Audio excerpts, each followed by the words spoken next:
Missing Castle, the Demon. No. We did enough anime for today. Chat, man. Thank y'all for being here, man. It's been a long stream. Like I told y'all, we gonna stream for 12 hours at the least. We about to hit 13. No cap. Y'all thought I was playing?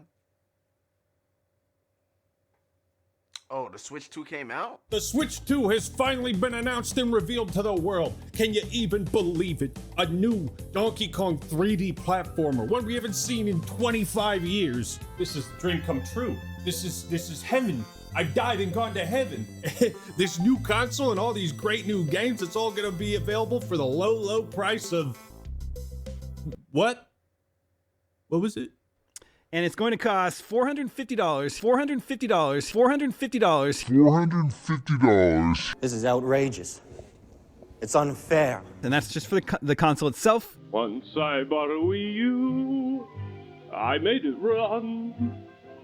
Played some games in my time. Once I bought a Wii U, now it's done. Brother, can you spare a Switch? What's up, everybody? This is the Homeless Man here, and today, Why don't they let you trade in your old one?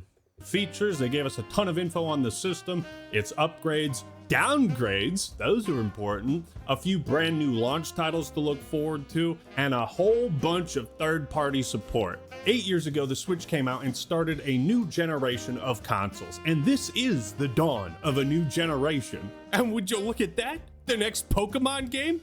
Looks like it's running off of a fucking GameCube. A time that should be filled with excitement, nerdgasms, if you will. But alas, were it so easy.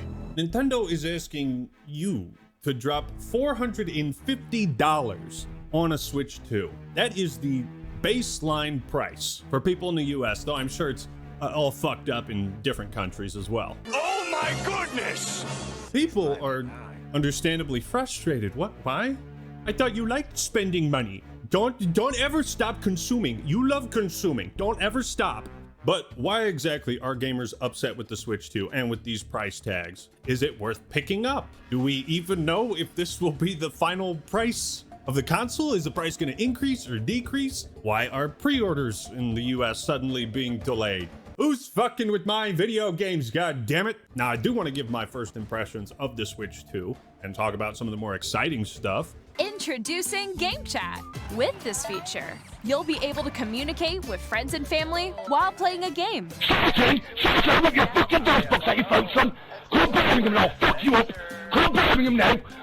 But we'll have to do that later in the video because right now we have to talk about the elephant in the room. Because in Nintendo's first live stream after the Direct, people were spamming lower the price in chat. Obviously, this is the biggest talking point on the internet for the Switch 2.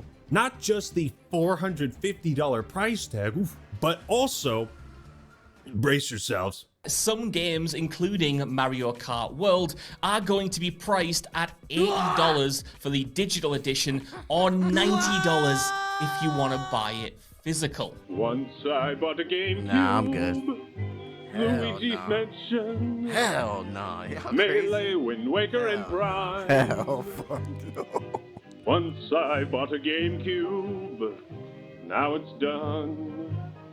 Brother, can you spare a game? The $80 cost of a game. A single game. Why are you upset?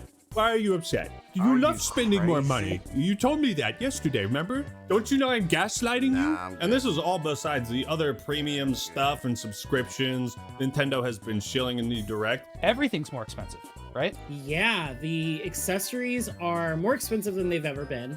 The new Pro controller is $80. A left and right Joy-Con, that's $90 now. They're $13 for the straps. I'm here for money.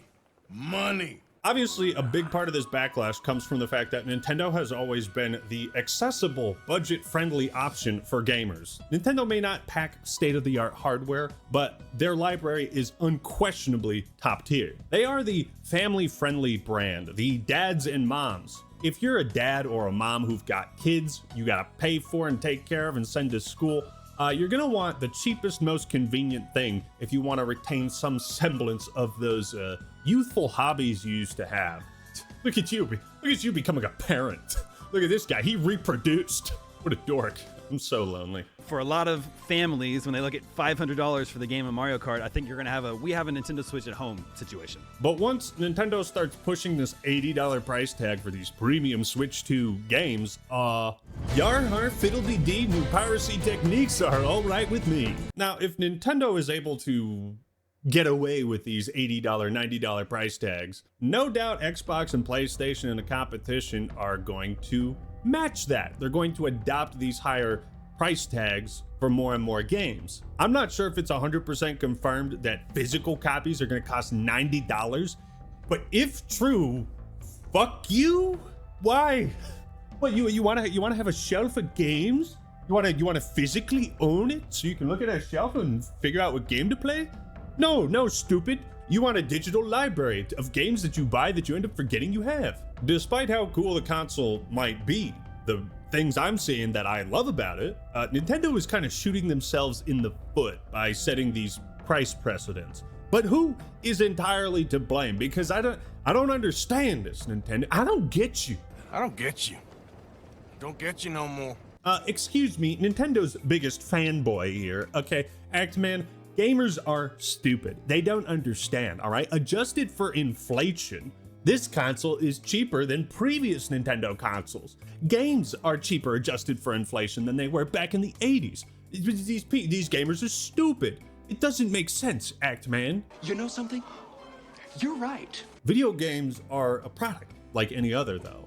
They are subject to inflation over time, but most publishers for a very long time were too afraid to raise the cost of a brand new game past $60. Then it was $65, and then it was $70. But they found ways to monetize games in other ways, which we've talked about maybe once or twice on this channel. And the rest is history. As the co-founder of Costco once said, "If you raise the price of the hot dog, I will fucking kill you." This describes the sentiment among gamers around the $60 price tag. It's kind of something that's just etched into our being. New game comes out. Do I have $60? Like, can I afford it? It's been ingrained in our heads for so long that any increase seems insane, because we've also been dealing with loot boxes, battle passes, paid progression systems, and a bunch of other shit we don't need to get into. But guys, let's be real. I mean, you know, with GTA 6 around the corner, I'm sure Rockstar is going to stick with $60 price tag, right? Because why would they increase that? Now, let's put on our economy glasses so I can make sense of this for you. Let's start with the numbers. I like numbers because they don't lie. Thanks to the user JML Master, he has calculated the inflation adjusted price for each Nintendo console. And it's really not that crazy. The Switch 2 isn't middle of the road, but it's a little bit higher than that. It's still not the max, and it's not anywhere close to PS5 Pro's, what, $700? So what gives? Well, I'm gonna throw some numbers up on screen of what gives. Basically, adjusted for inflation, the median income of a household in the US has barely gone up since 1985. House prices, meanwhile, have skyrocketed. What does this mean? It means people don't have disposable income.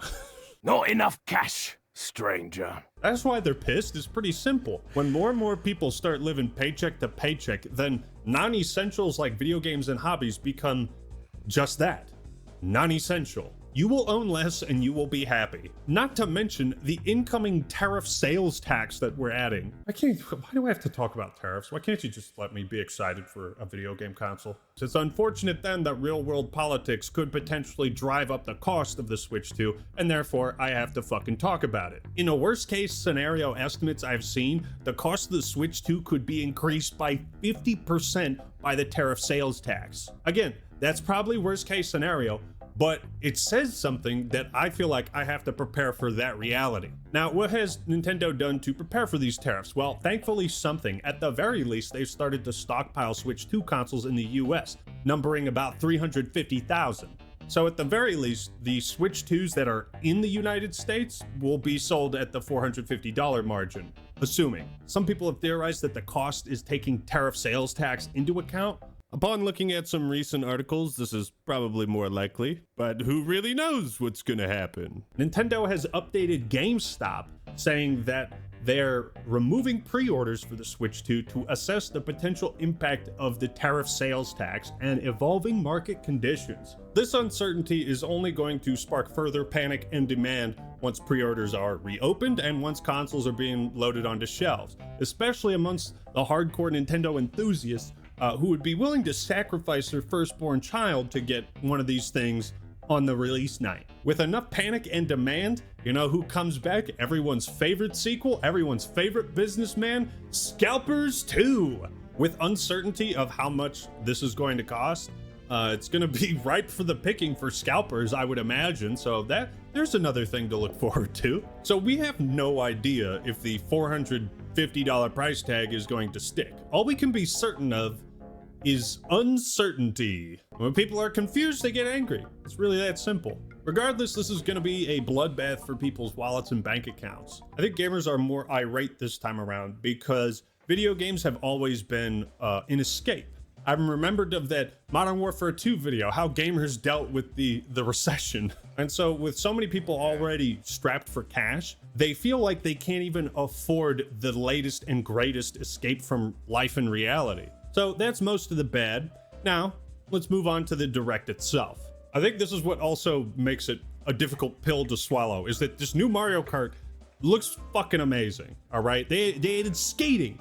What is this? Jet Set Radio Future? What is Tony Hawk gonna be a playable character? And wall jumps in a kart racer? Nintendo always finds ways to innovate on franchises that you wonder, like, well, what more could you do with it? All right, to be fair, I think Nintendo is running out of characters because now we're getting hyped for Cal from like Moo Moo Farms. There's a reason Nintendo opened with Mario Kart World. It's because Mario Kart 8 sold 75 million copies. No doubt Mario Kart World is going to be a Switch 2 exclusive to drive sales to the console. It's a good strategy. The maps look great. The idea of being able to go off the track and race to the next race and just fuck around with your buddies, that's very appealing to me.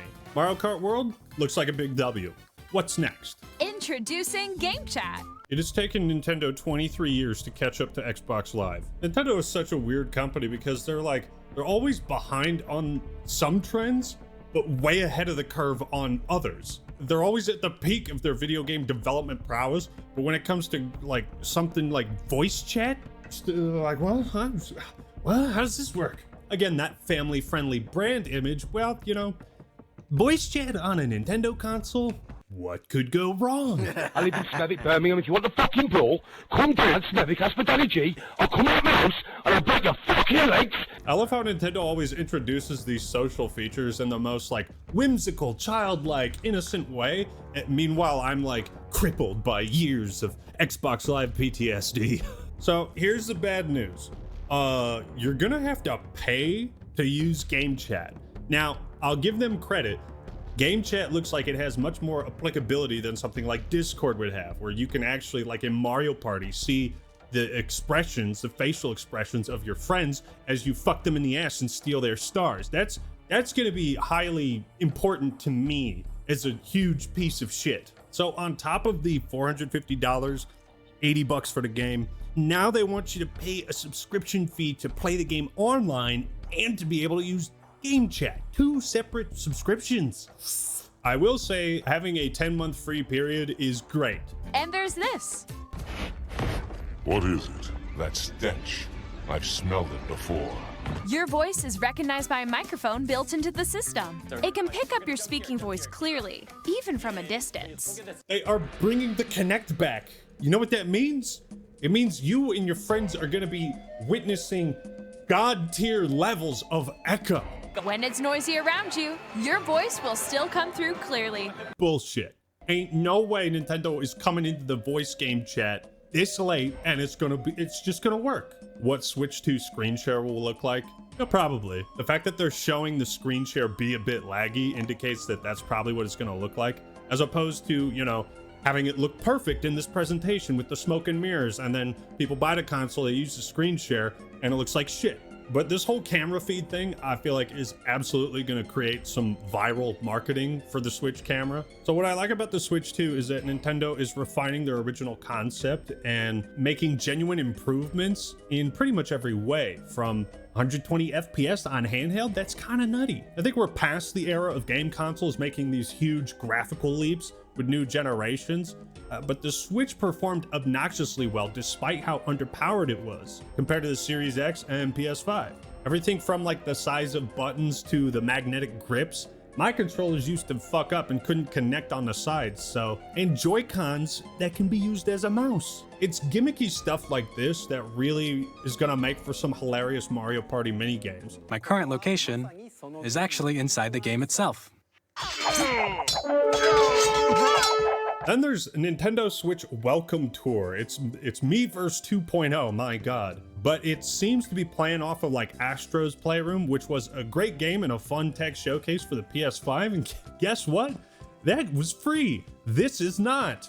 What? But this doesn't even look like a video game. It looks like a series of tutorials. Why would I pay for this? Like, come on, man. Give us a free game with the console if you're gonna charge 80 bucks. Give us a free game or two. Like, remember Wii Sports? It came with the console. I do think it's cool that the mouse controller stuff seems like they're still utilizing that old Wii remote functionality, but it's cool. Now it looks like they're also doing upgrade games, you know, what Sony is doing with the PS5, where they're reselling the same game, but, you know, maybe a little upgrade fee for some pretty minute improvements. These are not all that impressive to me. Metroid Prime 4, oh my god, finally. Another game we could talk about that we're actually excited for. Metroid fans have been eating like kings recently, and Prime 4 is likely going to be no exception. It's definitely the right call to release this on Switch and Switch 2, since it was announced before the Switch 2. Feel like a real slap in the dick if it were otherwise. We need a movie of I'm Metroid hyped for Prime. this. Pokemon Legends. Well, it's a massive improvement from Scarlet and Violet, which, you know, looked a little worse than N64 games. But Pokemon has finally gotten to GameCube level quality. Are you kidding me, dude? Not impressed at all with Pokemon. Then there was this oddball announcement for wheelchair robot basketball. Give it to me, okay? The sports genre side of gaming has been so static, repetitive, and boring for years. We need stuff like NBA Jam or NFL Blitz or wheelchair basketball or Rocket League. This looks fun. On top of this, Nintendo is partnering with a ton of third-party studios to bring games like Hogwarts Legacy, Elden Ring, Street Fighter 6, Hades 2 to the Switch 2. Also, I did not realize that Tony Hawk Pro Skater 3 and 4 were getting remade because it doesn't say it's a remake in the title there. Actually, I think it's... Ah, yes, the long-coveted GameCube emulator, which you can access for free using certain means. Do you like dolphins?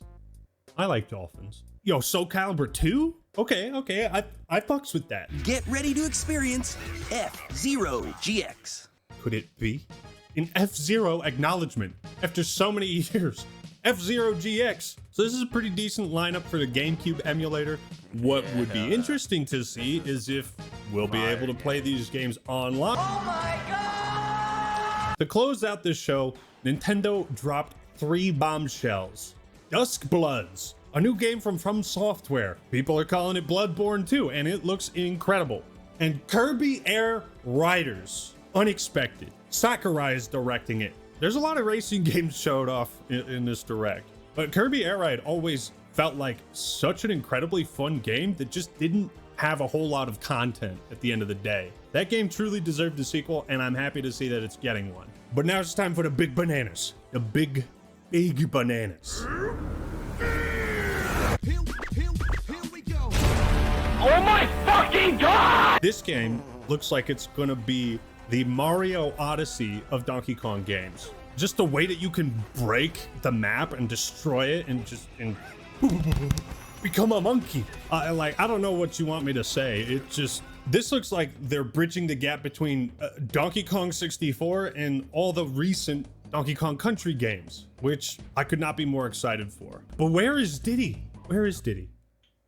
No, not him. Also, I like how they showed just like 3 seconds of Silk Song after people have been losing their minds waiting for it. So here's where I'm at with Switch 2. The games look great. The improvements to the console itself are much appreciated. That stuff is important to me. But the increased price of games over time is going to add up. And I'm worried about that. Why are gamers upset with the Switch 2? Well, it's a combination of things, but it's pretty simple. Money. Money. Like I said, folks in the US don't have a whole lot of disposable income right now. And when times are tough, everybody needs an escape. If you can afford that escape, but if you can't, then you're just shit out of luck. If people feel like they can't even afford to escape, then that's a pretty worrying sign. And it's not so much a statement about Nintendo's prices, but rather the cost of living that people are dealing with. I thought the presentation was fun, colorful, creative. There's a lot of things to be excited for, man, but that was a great Nintendo video is to certainly... watch, and I can't wait to see what the Switch 2 can do. Thank you guys. Like I told y'all, we're gonna do a 12-hour stream, and that's exactly what we did. My bad for missing those days. But I feel like we need more focused streams, and maybe streaming every other day and I also have to take care of things, and I want to plan my stuff more accurately, so we won't have no days with like dead space. But mostly, like I tell you, it's just time for us to, to do multitask and do multiple things at the same time. And I want to plan out my streams more and plan out my YouTube videos more. And I want to take my stuff to the next level. And that may be a little bit less streams than I usually do. But I really feel like it'll work out for the best. Especially if I come back here. And when I do come back, I stream for 13 hours. So that'll give you guys at least...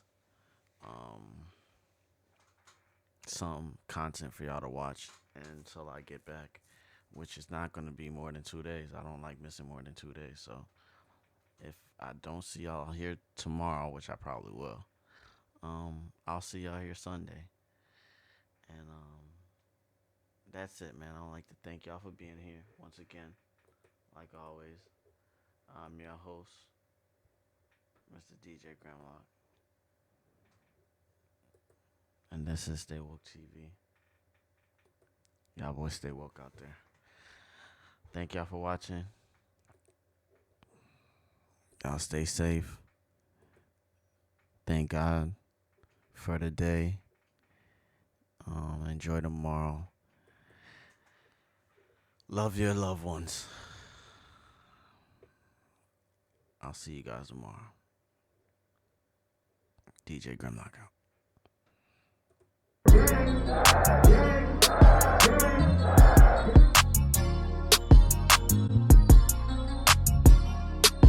Yes, truck.